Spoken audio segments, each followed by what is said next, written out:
जय श्री राम। आइए फिर पुनः आज हम लोग रामचरितमानस सुनेंगे। जय हो।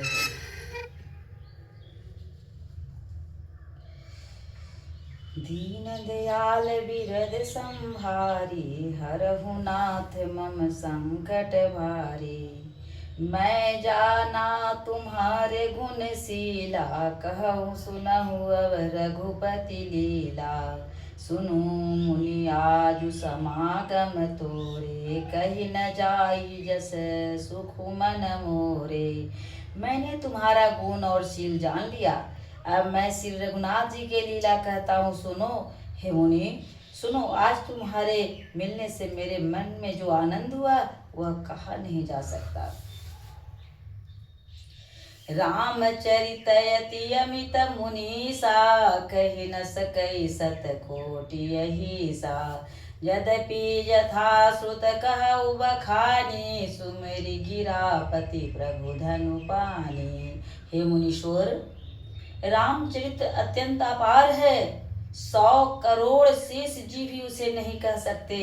तथापि जैसा मैंने सुना है वैसा वाणी के स्वामी प्रेरक और हाथ में धनुष लिए हुए प्रभु श्री रामचंद्र जी का स्मरण करके कहता हूँ। सारद दारुण हरि सम स्वामी, राम सूत्र धर अंतर जामी। जेहि पर कृपा करहि जनु जानी, कवि उर अजिर न चावहि वानी। सरस्वती कठपुतली के समान है और अत्यंत स्वामी श्री और अंतर्यामी स्वामी श्री रामचंद्र जी सूत पकड़कर कठपुतली को नचाने वाले सूत्रधार हैं। अपना भक्त जानकर जिस कवि पर वे कृपा करते हैं उसके हृदय रूपी आंगन में सरस्वती वे नचाया करते हैं। प्रणव सोई कृपाल रघुनाथा, वरनउ बिसदता सो गुण गाथा।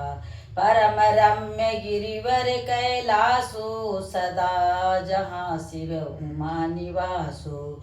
उन्हीं कृपाल श्री रघुनाथ जी को मैं प्रणाम करता हूँ और उन्हीं के निर्मल गुणों की कथा कहता हूँ। कैलाश पर्वतों में श्रेष्ठ और बहुत ही रमणीय है, जहाँ शिव पार्वती जी सदा निवास करते हैं। सिद्ध तपोवन जोगी जन, सुर किन्नर मुनि वृंद, बसहि तहाँ सुकृत सकल, सेवहि शिव सुख कंद। सिद्ध तपस्वी योगीगण, देवता, किन्नर, मुनियों के समूह और पर्वत पर रहते हैं, वे सब बड़े पुण्यात्मा हैं और आनंद कंद श्री महादेव जी की सेवा करते हैं। हरिहर विमुख धर्म रति नाही, ते नर तन सपने हु नहीं जाए। ते गिरि पर्वत विटप विशाला, नित नूतन सुंदर सब काला। जो भगवान विष्णु और महादेव जी से विमुख हैं और जिनकी धर्म में प्रीति नहीं है, वे सब लोग स्वप्न में भी वहां नहीं जा सकते। उस पर्वत पर एक विशाल बरगद का पेड़ है जो नित्य नवीन और सब काल 6 ऋतुओं में सुंदर रहता है। त्रिविध समीर सुशीतली छाया, शिव विश्राम विटप श्रुति गाया। एक बार ते तर प्रभु गयऊ, तर बिलो की अति सुख भयऊ। वहाँ तीनों प्रकार की शीतल मंद और सुगंध वायु रहती है और उसकी छाया बड़ी ठंडी रहती है और शिव जी के विश्राम करने का वृक्ष है जिसे वेदों ने गाया है। एक बार प्रभु श्री शिव जी तथा वृक्ष के नीचे गए, उसे देखकर उनके हृदय में बहुत आनंद हुआ। निज कर डासी नागरी पुछाला, बैठे सहज ही शंभु कृपाला। कुंद इंदुदर गौरी शरीरा, भुज प्रलंब परिधन मुनि चीरा। अपने हाथों से बागंबर बिछाकर कृपालु शिव जी स्वभाव से ही बिना किसी खास प्रयोजन के वहां बैठ गए। कुंद के पुष्प, चंद्रमा और शंख के समान उनका गौर शरीर था। बड़ी लंबी भुजाएं थी और वे मुनियों के से वल्कल वस्त्र धारण किए हुए थे। तरुण अरुण अंबुज सम चरना, नख दुति भगत हृदय तम हरना। भुजग भूति भूषण त्रिपुरारी, आननु शरद चंद छविहारे। उनके चरण नए पूर्ण रूप से खिले हुए लाल कमल के समान थे।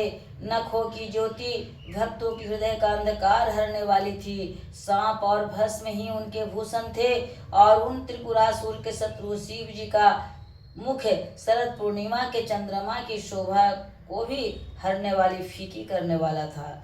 जटा मुकुट सुर सरित सिरा लोचन नलिन विशाल नीलकंठ लावण्य निधि सोहबाल विदुभाल। उनके सिर पर जटाओं का मुकुट और गंगा जी शोभायमान थी। कमल के समान बड़े बड़े नेत्र थे। उनका नीलकंठ था और वे सुंदरता के भंडार थे। उनके मस्तक पर द्वितीय का चंद्रमा शोभित थी। बैठे मोह का रिपु कैसे धरे शरीर शांत रसु जैसे। पार्वती भले अवसरु जाने गई शंभु मातु भवानी। जानी प्रियाया दरुअति किन्हा बाम भाग्या सनुहर दिन्हा। बैठे शिव समीप हर साई पूर्व जन्म कथा चितयाई। अपनी प्यारी पत्नी जानकर शिव जी ने उनका बहुत आदर सत्कार किया और बाईं ओर बैठने के लिए आसन दिया।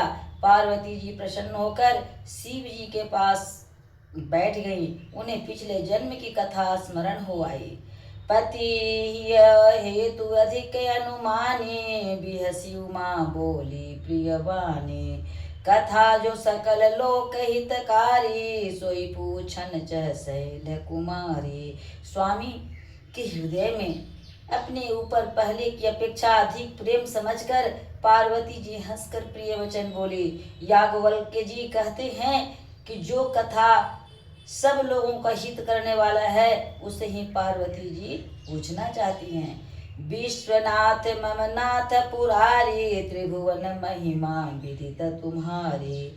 चर अरुआ चर नाग नर देवा सकल करहि पद पंकज सेवा। पार्वती जी ने कहा है संसार के स्वामी हे मेरे नाथ, हे त्रिपुरासुर का वध करने वाले आपकी महिमा तीनों लोगों में विख्यात है।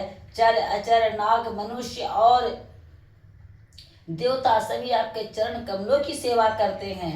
प्रभु समरथ सर्वज्ञ शिवा सकल कला गुण धाम।